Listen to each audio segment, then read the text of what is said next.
the conversation of what's available in an API has changed in the last 5 years. I also think how secure an API has changed a lot in the last 5 years alone, too, right? I mean, if I look back even just 5 years, there were still a lot of devices that were using Telnet or raw TCP port on something or something like that. Now, the vast majority of the devices that have an exposed API these days are using secure protocols. So they're using SSH instead of Telnet. They're using HTTPS instead of HTTP or secure WebSockets. So we've seen that get dramatically better.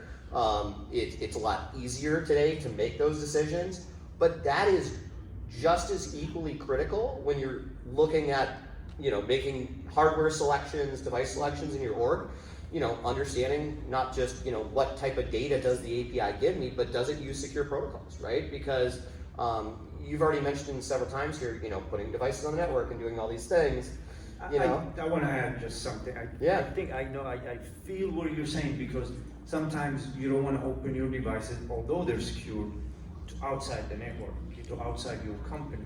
You want to keep everything internal. So having Utology collecting all this raw data via APIs into a centralized location without exposing any of it to the outside world, secured or not, saves a lot of time with InfoSec.